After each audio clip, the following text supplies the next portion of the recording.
बाबा अच्छी रीति जानते हैं किस किस प्रकार की सर्विस करते हैं, समाचार देते हैं। बहुत ऐसे बच्चे भी हैं सेंटर खोलते हैं, शिव बाबा को जानते ही नहीं।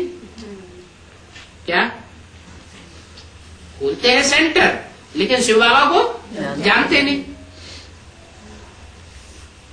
टाटा और बिरला क्या करते रहते हैं? लक्ष्मी नारायण के मंदिर बनवाते रहते हैं। तुम जानते हो और वो जानते ही नहीं। तो शिव बाबा को जानते नहीं है तो मूर्ख ठहरे ना, नास्तिक ठहरे या आस्तिक ठहरे? नास्तिक ठहरे। यहाँ भी बड़े बड़े ब्रह्मा कुमार हैं जो बड़े बड़े आलीशान सेंटर खोलते रहते हैं, लेकिन जिनके सेंटर खोलते हैं उनको जानते ही नहीं। मुरली कब सुनेंगे नहीं, मारे अहंकार के सेंटर खोलते रहते हैं। बड़े आदमी हैं, सिर्फ समझेंगे इन्होंने अच्छा काम किया है, खर्चा दे देते हैं, खुद नहीं उठाते, दूसरे उठाए लेते हैं। बाप भी कहते हैं मैं तो गरीब निवाज हूं। क्या इस दुनिया के जितने भी साहूकार हैं वो सब गरीब बनने वाले हैं। कोई कोई मददगार भी बहुत बनते हैं, जो पैसे की एक ईंट लगाते हैं बड़े साहूकार बन जाते हैं। बच्चों को बहुत प्यार से सर्विस करनी है। हम ब्रह्मा कुमार कुमारियां हैं, शिव बाबा के पोत्रे हैं और हैं ढेर। सब तो सच्चे नहीं है। क्या ब्रह्मा कुमार कुमारियां तो है, ढेर है, लेकिन सब सच्चे नहीं है। माने उनमें झूठे भी बहुत हैं और सच्चे बहुत थोड़े। ब्रह्मा कुमार कुमारी उनको ही कहलाना चाहिए जो इकट्ठे रहते पवित्र रह सकते हो। क्या कहा है? इनको कहलाना चाहिए।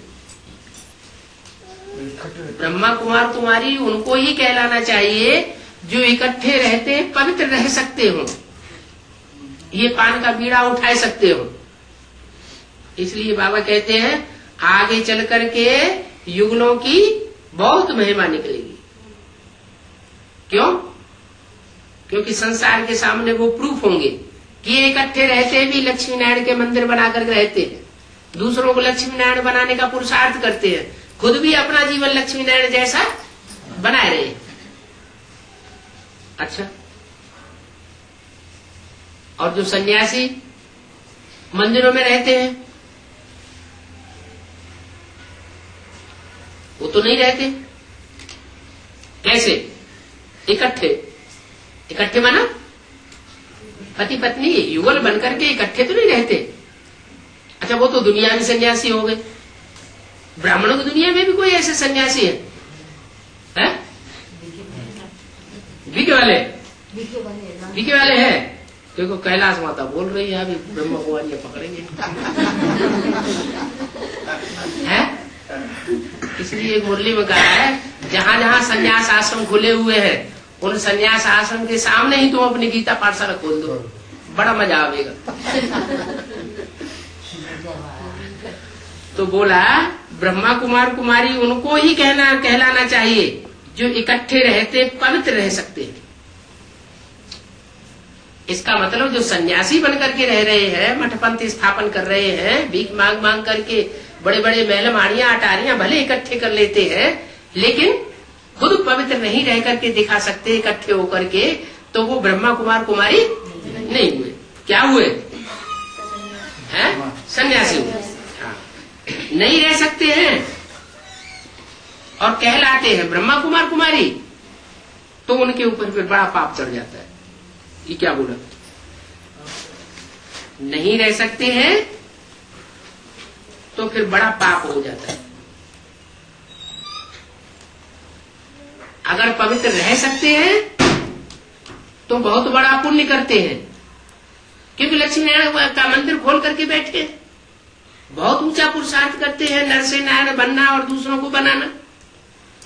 अगर नहीं रह सकते हैं, डर लगता है कि हम अगर इकट्ठे होकर के रहेंगे तो आग कपूस की आग लग जाएगी, तो इसका मतलब अंदर एक और बाहर दूसरे।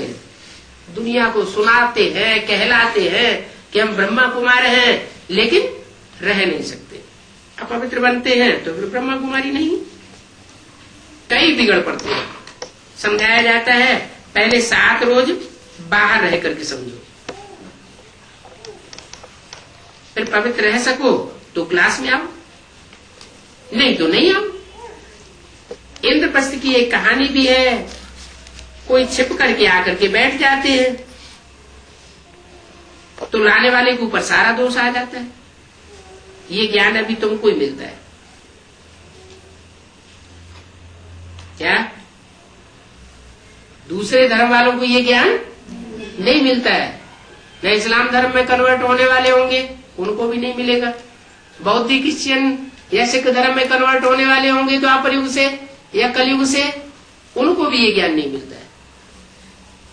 ये साथ में रह करके पवित्र रहने का ज्ञान तुम बच्चों को ही मिलता है, और सतयुग में ये ज्ञान होता नहीं। ये रूहानी बाप के सिवाय कोई सिखा भी नहीं सकता। उनको ही स्पिरिचुअल नॉलेज कहा जाता है। बाप ने समझाया है शास्त्रों की फिलॉसफी नरकवासी बनाती है। क्या शास्त्र किसने बनाए? भगवान ने बनाए या धर्म पिताओं ने बनाए? न धर्म पिताओं ने शास्त्र बनाए न भगवान ने बनाए, वो तो आकर के सिर्फ बोलते हैं। तो शास्त्रों की फिलॉसफी नरकवासी बनाती है, क्योंकि वो मनुष्यों की बनाई हुई फिलॉसफी है। रूहानी ज्ञान स्वर्गवासी बनाता है। रूहानी नॉलेज सिर्फ रूहानी बाप ही आकर के देते। बिंदु बिंदु रूह है, और बिंदु बिंदु रूहों का बाप बिंदु सुप्रीम शिव, जिस बिंदु का बड़ा आकार शिवलिंग बनाते हैं। वो शिवलिंग की गांव गांव में शहर शहर में आज पूजा होती है, तो वो रूहानी बाप है, और बाकी सब जिस्मानी बाप है।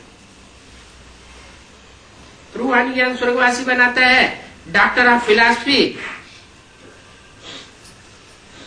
कह देते हैं, है तो वास्तव में दुर्गति का ज्ञान देने वाले। डॉक्टर ऑफ फिलॉसफी माना ही दुर्गति, और doctor of knowledge, doctor of रूहानी नॉलेज माना सदगति। परंतु ये कोई समझते नहीं है। अगर किसको कहो कि फिलॉसफी दुर्गति व भक्ति दुर्गति है, तो उनकी आंखें ही लाल हो जाती है। शास्त्रों की फिलॉसफी दुर्गति है, या जो भक्ति करते हो वो अंधश्रद्धा युक्त भक्ति गड्ढे में ले जाने वाली है। 2500 साल से भक्ति करते चले आए, दुनिया नीचे गिरती चली आई, तो ऐसा बताने से उनकी आंखें लाल होने लगती है, क्रोध में आ जाते हैं। बाप कहते हैं सच्चाई की बात सुनकर के क्रोध में क्यों आना चाहिए? ये तो हिस्ट्री की असलियत है, मान लेना चाहिए। बाकी सिर्फ कृष्ण के चित्र को पसंद करते हैं और लिखत काट देते हैं, समझते ये तो कृष्ण की इंसल्ट है, वो तो भगवान है। कृष्ण के चित्र में 84 जन्मों के चक्र में आते हैं, ये क्यों लिख दिया? परंतु निराकार भगवान अलग है और साकार कृष्ण देवता अलग है। कृष्ण तो है रचना और निराकार बाप है रचयिता। वो निराकारी स्टेज वाला है, कृष्ण साकार है। वो भगवान कैसे हो सकता है? वो तो दैवी गुण वाला मनुष्य है। तो जो दैवी गुण वाला मनुष्य है, जो दैवी गुण वाला मनुष्य है, उसको भगवान कह देते हैं। वास्तव में देवताओं को भगवान नहीं कहा जा सकता। मनुष्य देवता बन सकता है, मनुष्य नीचे गिरे तो राक्षस बन सकता है। संग के रंग से राक्षस बनता है, संग के रंग से देवता बनता है। एक के संग के रंग से मनुष्य से देवता बनते हैं, और अनेकों के संग के रंग से मनुष्य राक्षस बन जाते हैं। कलयुग में सब हो जाते हैं अंत में राक्षस, कोई देवता नहीं रहता। सतयुग में सब हो जाते हैं देवता है, वहां कोई भी राक्षस नहीं रहता। ये तो शास्त्रों में दिखाई दिया है कि सतयुग में हिरण्यकश्यप का राज्य था, तो वास्तव में सतयुग में हिरण्यकश्यप का राज्य नहीं था। भगवान जब इस सृष्टि पर आते हैं तो उस समय चारों युगों की शूटिंग होती है, रिहर्सल होती है, कलयुग के अंत और सतयुग के आदि के पुरुषोत्तम संगम युग में। जो पुरुषोत्तम संगम युग अभी चल रहा है इसमें चारों युगों की शूटिंग में जो जो पार्ट चलता है उस पार्ट को उन्होंने शास्त्रों में दिखाया है। उसकी यादगार में शास्त्रों में लिख दिया है कि सतयुग में हिरण्यकश्यप था, त्रेता में रावण था। वास्तव में सतयुग और त्रेता तो सुख की सृष्टि थी, वहां तो राम राज्य का कितना गायन है, वहां दुष्ट कहाँ से आ सकते। वो असुरों की दुनिया नहीं हो सकती, वो है देवताओं की दुनिया। तो दो युग है देवताओं की दुनिया और दो युग है मनुष्यों और राक्षसों की दुनिया। तो बाप ने समझाया है कलयुग में होते हैं आसुरी गुण वाले मनुष्य। ये तो सभी समझते हैं कि कृष्ण की आत्मा इस समय स्तन में है, स्तन में ब्रह्मा बाबा के तन में। बाप ने समझाया है तुम अपने जन्मों को नहीं जानते हो। जिस तन में है उस तनधारी को बाप समझाते हैं तुम अपने जन्मों को नहीं जानते हो। अब बाप के साथ अगर पूरा योग लगावेंगे तो तुम जान जाओगे। इसलिए हनुमान का भी नाम है। उनके समान अचल और स्थिर रहना है। मनुष्य इन बातों को थोड़ी समझते हैं। दिखाते हैं हनुमान की पूंछ में आग लगी और लंका जलाई गई। अब हनुमान की पूंछ में आग थोड़ी लगाई जाती है। हनुमान को बंदर के रूप में दिखाई दिया है। कोई बंदर की सेना राम ने थोड़ी ही ली। रावण को मनुष्यों की सेना दिखा दी और राम को बंदरों की सेना दिखाई दी। राम को मनुष्य नहीं मिले क्या? ऐसी बात नहीं। वास्तविकता क्या है? कलयुग के अंत में ये सारी सृष्टि पर रावण राज्य फैल जाता है। राम के मनुष्य तन में जो कि हीरो पार्टधारी है उसमें सुप्रीम सोल प्रवेश करते हैं और प्रवेश करके बंदर जैसे महाविकारी मनुष्यों की सेना इकट्ठी करते हैं। बाकी ऐसा नहीं कि बंदरों की सेना ली। मनुष्य के मुकाबले बंदर में ज्यादा विकार होते हैं। काम विकार भी अति का होता है, क्रोध विकार भी अति का होता है, लोभ इतना जास्ती होता है कि बंदर के सामने अगर घुंघरे डाल दिए जाए, छोटी सी डेगची में जिसका मुंह छोटा हो और वो उसमें चने अगर पकड़ लेगा तो जब तक डेगची फूट नहीं जाएगी वो उसको छोड़ने वाला नहीं। मोह इतना जास्ती होता है कि अगर उसका बच्चा मर जाए तो महीने भर तक पेट से चिपका के रखेगी। तो ऐसे मनुष्यों की सेना इकट्ठी करता है भगवान, जो वास्तव में दुनिया में सबसे जास्ती विकारी बन जाते हैं। उन ज्यादा विकारियों को ही परमात्मा आकर के निर्विकारी देवता बनाता है। निर्विकारी को निर्विकारी बनना ये कोई बड़ी बात नहीं है, लेकिन जो महापतित हैं उन महापतितों को आकर के पावन बनाता है। इसलिए राम की आत्मा ने जब रामायण लिखी तो उसी समय ये भी लिख दिया, मैं पतितन को राजा। क्या? मैं सब पतितों का राजा हूं।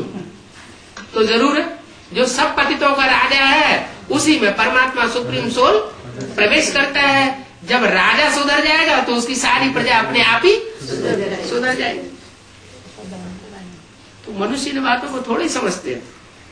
दिखाते हैं हनुमान की पूंछ में आग लगी और लंका जलाई गई। अब पूंछ तो देह अभिमानी की पूंछ होती है। देह अभिमानी की पूंछ मोर की कितनी सुंदर होती है। मोर पुंछ जो है वो कृष्ण को सर पर ताज में लगाया जाता है। मोर अपने भारत का राष्ट्रीय पक्षी माना जाता है। क्यों माना जाता है? एक मोर ही ऐसा पक्षी है जो पवित्रता का प्रतीक माना जाता है। और जानवर जो है भ्रष्ट इंद्रियों से संतान पैदा करते हैं। मयूर भ्रष्ट इंद्रियों से संतान पैदा नहीं करता, विकार से संतान पैदा नहीं करता। मोर जब नाचता है तो मयूरी उसका श्रेष्ठ इंद्रिय का आंसू पी लेती है और उसी से उसका गर्भ रह जाता है। ये एक मिसाल मनुष्यों को समझाने के लिए रखी गई है। बाकी तो मनुष्य सृष्टि सारी पतित हो गई। भ्रष्ट इंद्रियों से आचरण करने वाले सब भ्रष्टाचारी हो गए। श्रेष्ठ इंद्रियों से आचरण करने वाले देवताएं थे, वो मुख की संतान वहां पैदा होती थी और इसकी परंपरा परमात्मा शिव आकर के डालते हैं। जब ब्रह्मा के तन में प्रवेश करते हैं तो ब्रह्मा के मुख से ज्ञान सुना करके ब्राह्मणों की रचना करते हैं। बाकी ऐसे नहीं कि ब्रह्मा के मुख में कोई मशीन रखी थी और शास्त्रों में लिख दिया कि ब्रह्मा के मुख से ब्राह्मण पैदा हुए। ऐसी कोई बात नहीं। ब्रह्मा के मुख से ब्राह्मण पैदा हुए माने श्रेष्ठ ज्ञान सुन करके जिन्होंने अपने जीवन में धारणा की और दूसरों को ईश्वरीय ज्ञान की धारणा कराई, वो श्रेष्ठ ब्राह्मण मुख वंशावली ब्राह्मण। और जिन्होंने ब्रह्मा के मुख से ज्ञान जो निकलता है उस ज्ञान की विशेष महत्व को नहीं समझा और उसकी देह की तरफ आकर्षित हुए या ब्रह्मा कुमार कुमारियों की देह की तरफ आकर्षित हुए, वो फिर कुखवंशावली ब्राह्मण कहेंगे। जो कुखवंशावली ब्राह्मण है वो शास्त्रों में रावण, कुंभकर्ण, मेघनाथ की तरह दर्शाए गए, दिखाए गए। और जो श्रेष्ठ पुरुषार्थ करने वाले ब्राह्मण हैं वो गुरु वशिष्ठ और विश्वामित्र की तरह श्रेष्ठ ब्राह्मण थोड़े से दिखाए गए। तो जो बताते हैं कि हनुमान की पूंछ में एक ऐसे गीत भी गाते हैं, हनुमान की पूंछ में लगन न पाई आग और लंका सारी जल गई, गए निशाचर भाग। ये क्या बात है? पूंछ में आग भी न लगे और लंका सारी जल जाए और सब भाग जाए। माना इतनी जल्दी वो काम हो गया है। पूंछ माना देह अभिमानी की पूंछ। उस देह अभिमानी की पूंछ में जितने भी वस्त्र थे लंका के, वस्त्र किसको कहा जाता है? शरीर को कहा जाता है। जितने भी सुंदर सुंदर स्त्रियां कन्याएं थी वो सब उनकी पूंछ से बांध दी गई। कम से कम 16,000 तो होंगी। वो सारी उनकी पूंछ से बांधी गई और बांध करके उस पूंछ में आग लगा दी गई। लंका सारी जल गई, माना सारे निशाचर जो है वो जल मरे। कहते ना ये तो जल मरा। जल मरा का मतलब कोई आग स्थूल जला करके नहीं जलाया गया। जैसे रावण जलाया जाता है तो रावण कोई ऐसे नहीं कि वो स्थूल रूप में जलाया जाता है, उसके जी को जलाया जाता है। तो जो 16,000 कन्याएं माताएं जो वस्त्र के रूप में है वो उसकी पूंछ में बांध दी जाती है और जितने असुर हैं वो सब देख देख करके जल मरते हैं। ये प्रैक्टिकल पार्ट अभी चल रहा है ब्राह्मणों की दुनिया में। तो बोला आग लगी, ऐसा दिखाते हैं कि हनुमान की पूंछ में आग लगी और सारी लंका जल गई। निशाचर जो है वो भाग खड़े हुए। कहां से? जो असुरों की राजधानी लंका थी वहां से भाग गए। अव्यक्तवाणी ने इसके लिए इशारा क्या दिया है? क्या दिया है? क्या इशारा दिया है? निशाचर भाग जाएंगे और वहाँ पे देवता जाएंगे। मधुबन वालों को मधुबन छोड़ना पड़ेगा, उनको छोड़ना। ज्ञान सरोवर वालों को ज्ञान सरोवर छोड़ना पड़ेगा, ताला भी नहीं लगाने देंगे। और जो घरगृहस्थ में रह करके गीता पाठशालाएं चलाते हैं, कांटों की दुनिया में रह रहे हैं, ईश्वरीय ज्ञान में चल रहे हैं, उनके ऊपर इतनी तोहमत करेगी दुनिया की, टीवी में अखबारों में को उन्हें छोड़ना पड़ेगा। क्या? घर और छोड़ करके वहीं जा करके ठिकाना मिल जाएगा। जिसके लिए 82-83 की अव्यक्तवाणी में बोला है कि रावण इस समय 20 नाखूनों का जोर दे करके तुम्हारे लिए राजधानी तैयार कर रहा है। तैयार कर रहा है कि नहीं कर रहा है? तो कर रहा है, तुम्हें मालूम है और दुनिया वालों को पता नहीं है। तो देखो लंका कितनी बड़ी है, हजारों माइलों में है। इंडिया से उनका कनेक्शन है, वो तो धर्म ही अलग है। तो बच्चों को सर्विस में लगना चाहिए और शौक रहना चाहिए। हम जाकर के ये बातें समझावे हैं, इनको जो बेसमझ है उनको ये बातें समझावे। पहले पहले समझाना है कि ऊंची तो ऊंची बाबा है क्या? ये हनुमान जो आग लगाने वाला है वो ऊंचे तो ऊंचे नहीं है, शिव बाबा ऊंचे तो ऊंचे है। ये सब उनकी रचना है। कौन? जो ढेर सारे भगवान के अवतार दिखाई दिए हैं, कच्छ अवतार, मच्छ अवतार, कछुए की तरह पार्ट बजाने वाले, मछली की तरह, माछला की तरह पार्ट बजाने वाले, घोड़े की तरह पार्ट बजाने वाले, सुअर की तरह पार्ट बजाने वाले, ये सब उनकी रचना है नंबरवार। कोई श्रेष्ठ रचना है, जो श्रेष्ठ रचना है वो नर से नारायण बन जाते हैं और नारी से लक्ष्मी बन जाते हैं। बाकी जो नंबरवार है, क्योंकि भगवान की जो रचना है वही दूसरे दूसरे धर्म में कन्वर्ट होने वाली बनती है। द्वापर युग से हिंदू ही दूसरे धर्म में कन्वर्ट हुए, उससे पहले वो देवताएं थे। जब दूसरे धर्म में कन्वर्ट होते गए तो हिंदुओं की संख्या कम होती गई और दूसरे दूसरे धर्मों की संख्या बढ़ती गई, क्योंकि दूसरे धर्मों में चलता है व्यभिचार और भारत में अब व्यभिचार की भगवान आकर के स्थापना करते हैं।